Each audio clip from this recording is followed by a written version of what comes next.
ಒಂದು ಚಿಕ್ಕ ಮನೆಯಲ್ಲಿ ತಾಯಿ ಮತ್ತು ಮಗ ಇಬ್ಬರೇ ವಾಸಿಸುತ್ತಿದ್ದರು. ಜೀವನದಲ್ಲಿ ಅವರಿಗೆ ದೊಡ್ಡ ಆಸರೆ ಎಂದರೆ ಒಬ್ಬರಿಗೊಬ್ಬರು ಮಾತ್ರ. ಗಂಡನನ್ನು ಕಳೆದುಕೊಂಡ ನಂತರ ಮನೆಯ ಎಲ್ಲ ಜವಾಬ್ದಾರಿಗಳು ತಾಯಿಯ ಹೆಗಲ ಮೇಲೆ ಬಿದ್ದವು. ಕಷ್ಟ ಎಷ್ಟೇ ಬಂದರೂ ನನ್ನ ಮಗ ಚೆನ್ನಾಗಿ ಓದಿ ದೊಡ್ಡವನಾಗಬೇಕು ಎಂಬ ಒಂದೇ ಕನಸನ್ನು ಮನಸ್ಸಿನಲ್ಲಿ ಇಟ್ಟುಕೊಂಡು ದಿನ ರಾತ್ರಿ ದುಡಿಯುತ್ತಿದ್ದಳು. ಬೇರೆಯವರ ಮನೆಗಳಲ್ಲಿ ಕೆಲಸ ಮಾಡುವುದು, ಹೊಲದಲ್ಲಿ ಕೂಲಿ ಮಾಡುವುದು, ಸಣ್ಣ ಪುಟ್ಟ ಕೆಲಸಗಳು ಸಿಕ್ಕರೆ ಅವನ್ನೆಲ್ಲ ಮಾಡುತ್ತಾ ಮಗನ ವಿದ್ಯಾಭ್ಯಾಸವನ್ನು ನಿಲ್ಲಿಸದೆ ಮುಂದುವರೆಸಿದಳು. ತನ್ನ ಆಸೆಗಳನ್ನು ತ್ಯಾಗ ಮಾಡಿ ಮಗನ ಭವಿಷ್ಯವನ್ನು ಕಟ್ಟಲು ಶ್ರಮಿಸಿದಳು. ಕಾಲ ಕಳೆಯಿತು. ಮಗ ಕಾಲೇಜಿನ ಓದನ್ನು ಯಶಸ್ವಿಯಾಗಿ ಮುಗಿಸಿದ. ಪದವಿ ಮುಗಿಸಿದ ದಿನ ತಾಯಿಯ ಕಣ್ಣಲ್ಲಿ ಸಂತೋಷದ ಕಣ್ಣೀರು ತುಂಬಿತ್ತು. ಇನ್ನು ನನ್ನ ಮಗನ ಜೀವನ ಸುಂದರವಾಗುತ್ತದೆ ಎಂದು ಅವಳು ಭಾವಿಸಿದ್ದಳು. ಆದರೆ ಜೀವನ ಎಲ್ಲರಿಗೂ ಒಂದೇ ರೀತಿಯ ಅವಕಾಶ ನೀಡುವುದಿಲ್ಲ. ಪದವಿ ಮುಗಿದರೂ ಉತ್ತಮ ಕೆಲಸ ಸಿಗಲಿಲ್ಲ. ಹಲವಾರು ಕಂಪನಿಗಳಿಗೆ ಅರ್ಜಿ ಹಾಕಿದ, ಅನೇಕ ಸಂದರ್ಶನಗಳಿಗೆ ಹೋದ. ಆದರೆ ಎಲ್ಲೆಡೆ ನಿರಾಸೆಯೇ ಸಿಕ್ಕಿತು. ಒಂದು ಸಂಜೆ ಮನೆಗೆ ಬಂದು ತಾಯಿಯ ಮುಂದೆ ಕುಳಿತು ಮಗ ಕಣ್ಣೀರಿಟ್ಟ. ಅಮ್ಮ, ನಾನು ಓದಿದ್ದರೂ ಕೆಲಸ ಸಿಗುತ್ತಿಲ್ಲ. ನಾನು ನಿನಗೆ ಯಾವ ಉಪಕಾರವೂ ಮಾಡಲಾಗುತ್ತಿಲ್ಲ ಎಂದನು. ಆ ಮಾತು ಕೇಳಿ ತಾಯಿಯ ಹೃದಯ ಒಡೆದಂತಾಯಿತು. ಆದರೆ ಅವಳು ಧೈರ್ಯ ಕಳೆದುಕೊಳ್ಳಲಿಲ್ಲ. ಮಗನೇ, ಕೆಲಸ ಸಿಗದಿದ್ದರೆ ಜೀವನವೇ ಮುಗಿದು ಹೋಗುವುದಿಲ್ಲ. ದುಡಿಯುವ ಮನಸ್ಸಿದ್ದರೆ ದೇವರು ಖಂಡಿತ ದಾರಿ ತೋರಿಸುತ್ತಾನೆ ಎಂದು ಅವನ ಭುಜದ ಮೇಲೆ ಕೈಯಿಟ್ಟು ಸಮಾಧಾನಪಡಿಸಿದಳು. ಮರುದಿನವೇ ತಾಯಿಯ ಪರಿಚಯದವರ ಸಹಾಯದಿಂದ ಮಗನನ್ನು ಒಂದು ಬಟ್ಟೆ ಅಂಗಡಿಯಲ್ಲಿ ಕೆಲಸಕ್ಕೆ ಸೇರಿಸಿದಳು. ಸಂಬಳ ಹೆಚ್ಚು ಇರಲಿಲ್ಲ, ಆದರೆ ಅನುಭವ ಸಿಗುತ್ತಿತ್ತು. ಮಗ ಪ್ರಾಮಾಣಿಕವಾಗಿ ಕೆಲಸ ಮಾಡತೊಡಗಿದ. ಇತ್ತ ತಾಯಿಯ ಮನಸ್ಸಿನಲ್ಲಿ ಇನ್ನೊಂದು ಯೋಚನೆ ಮೂಡಿತ್ತು. ಇತರರ ಮೇಲೆ ಮಾತ್ರ ಅವಲಂಬಿಸದೆ ನಾವು ನಮ್ಮದೇ ಕೆಲಸ ಆರಂಭಿಸಬೇಕು ಎಂದುಕೊಂಡಳು. ಆದರೆ ಬಂಡವಾಳ ಇರಲಿಲ್ಲ. ಅಷ್ಟರಲ್ಲಿ ಮನೆಯ ಮುಂದೆ ನಿಂತಿದ್ದ ಗಂಡನ ಹಳೆಯ ಆಟೋ ರಿಕ್ಷಾ ಅವಳ ಕಣ್ಣಿಗೆ ಬಿತ್ತು. ಹಲವು ವರ್ಷಗಳಿಂದ ಬಳಸದೇ ನಿಂತಿದ್ದ ಆ ಆಟೋವನ್ನು ನೋಡಿದಾಗ ಅವಳಿಗೆ ಒಂದು ಅದ್ಭುತ ಕಲ್ಪನೆ ಹೊಳೆಯಿತು. ಆ ಆಟೋ ರಿಕ್ಷಾವನ್ನೇ ಚಿಕ್ಕ ಅಂಗಡಿಯಾಗಿ ಮಾರ್ಪಾಡಿಸಿದಳು. ಪ್ರತಿದಿನ ಬೆಳಿಗ್ಗೆ ಬೇಕಾದ ಸಾಮಗ್ರಿಗಳನ್ನು ಖರೀದಿಸಿ ಸಂಜೆ 4 ಗಂಟೆಗೆ ಮನೆಯಲ್ಲೇ ಬೋಂಡಾ ಬಜ್ಜಿ, ಚಹಾ ಮತ್ತು ಕಾಫಿಯನ್ನು ತಯಾರಿಸುತ್ತಿದ್ದಳು.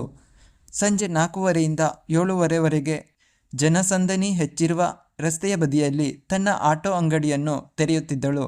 ಆರಂಭದಲ್ಲಿ ಕೆಲವೇ ಗ್ರಾಹಕರು ಬರುತ್ತಿದ್ದರು. ಆದರೆ ಅವಳ ನಗುಮುಖ, ಪ್ರೀತಿ, ಸ್ವಚ್ಛತೆ ಮತ್ತು ರುಚಿಕರವಾದ ಚಹಾ ಜನರ ಮನಸ್ಸನ್ನು ಗೆದ್ದಿತು. ಒಬ್ಬ ಗ್ರಾಹಕ ಮತ್ತೊಬ್ಬರನ್ನು ಕರೆದುಕೊಂಡು ಬರಲು ಶುರು ಮಾಡಿದರು. ಕೆಲವೇ ವಾರಗಳಲ್ಲಿ ಅವಳ ಚಿಕ್ಕ ಆಟೋ ಅಂಗಡಿ ಜನರಿಂದ ತುಂಬಿ ಹೋಗುತ್ತಿತ್ತು. ಪ್ರತಿದಿನ ಆದಾಯ ಹೆಚ್ಚಾಗತೊಡಗಿತು. ತಾಯಿಯ ಕಷ್ಟವನ್ನು ನೋಡಿದ ಮಗನ ಮನಸ್ಸಿನಲ್ಲಿ ಹೊಸ ಕನಸು ಹುಟ್ಟಿತು. ಹಗಲು ಬಟ್ಟೆ ಅಂಗಡಿಯಲ್ಲಿ ಕೆಲಸ, ಸಂಜೆ ತಾಯಿಯ ಟೀ ಅಂಗಡಿಯಲ್ಲಿ ಸಹಾಯ ಮಾಡತೊಡಗಿದ.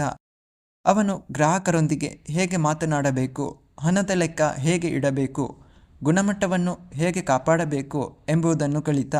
ಕೆಲವು ತಿಂಗಳುಗಳ ನಂತರ ಮಗ ಹೇಳಿದ, ಅಮ್ಮ, ನಾವು ಇದನ್ನೇ ದೊಡ್ಡ ಟೀ ಹೋಟೆಲ್ ಮಾಡೋಣ ಎಂದು. ಮಗನ ಮಾತು ಕೇಳಿ ತಾಯಿಯ ಮುಖದಲ್ಲಿ ನಗು ಮೂಡಿತು. ನಿನ್ನ ಮೇಲೆ ನನಗೆ ನಂಬಿಕೆ ಇದೆ ಮಗನೇ ಎಂದಳು. ತಾಯಿಯ ಆಶೀರ್ವಾದದೊಂದಿಗೆ ಅವರು ಅದೇ ಜಾಗದಲ್ಲಿ ಚಿಕ್ಕ ಟೀ ಹೋಟೆಲ್ ಆರಂಭಿಸಿದರು. ಅಲ್ಲಿ ಕೇವಲ ಟೀ ಮಾತ್ರವಲ್ಲ, ಇಡ್ಲಿ, ವಡ, ದೋಸೆ, ಉಪ್ಪಿಟ್ಟು, ಅವಲಕ್ಕಿ, ಬಜ್ಜಿ, ಬೋಂಡಾ, ಪುರಿ, ವಿವಿಧ ತಿಂಡಿಗಳನ್ನು ಕೂಡ ಮಾರಾಟ ಮಾಡಲು ಆರಂಭಿಸಿದರು. ರುಚಿ, ಸ್ವಚ್ಛತೆ ಮತ್ತು ಗ್ರಾಹಕರಿಗೆ ನೀಡಿದ ಗೌರವದಿಂದ ಅವರ ಹೋಟೆಲ್ ದಿನದಿಂದ ದಿನಕ್ಕೆ ಪ್ರಸಿದ್ಧಿಯಾಯಿತು.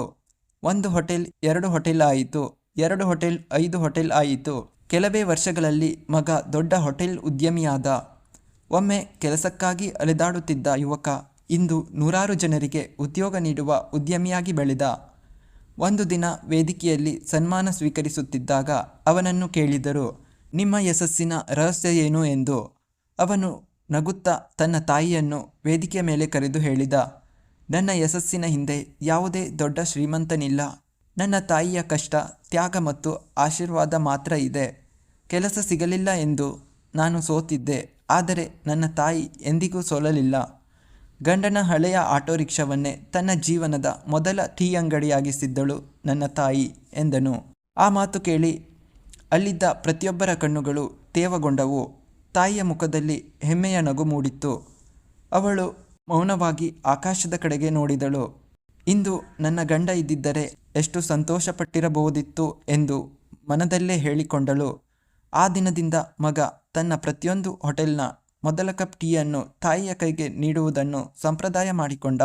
ಅವನು ಯಾವಾಗಲೂ ಹೇಳುತ್ತಿದ್ದ, ತನ್ನ ಜೀವನದ ಮೊದಲ ಹೂಡಿಕೆ ಹಣವಲ್ಲ, ನನ್ನ ತಾಯಿಯ ನಂಬಿಕೆ. ಸ್ನೇಹಿತರೆ, ಈ ಕಥೆಯಿಂದ ನೀವು ತಿಳಿದುಕೊಳ್ಳಬೇಕಾದ ನೀತಿ ಏನೆಂದರೆ, ಕೆಲಸ ಚಿಕ್ಕದು ದೊಡ್ಡದು ಎಂಬುದಿಲ್ಲ, ದುಡಿಮೆ ದೊಡ್ಡದು. ತಾಯಿಯ ಆಶೀರ್ವಾದ ಮತ್ತು ಪರಿಶ್ರಮಕ್ಕಿಂತ ದೊಡ್ಡ ಬಂಡವಾಳ ಮತ್ತೊಂದಿಲ್ಲ.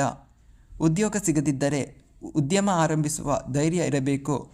ಸ್ನೇಹಿತರೆ, ಈ ಕತೆ ನಿಮಗೆ ಇಷ್ಟವಾಗಿದ್ದರೆ ಲೈಕ್ ಮಾಡಿ, ಶೇರ್ ಮಾಡಿ. ಇನ್ನಷ್ಟು ಮನಮುಟ್ಟುವ ಕಥೆಗಳಿಗಾಗಿ ಸಬ್ಸ್ಕ್ರೈಬ್ ಮಾಡೋದನ್ನು ಮರೆಯಬೇಡಿ. ಧನ್ಯವಾದಗಳು.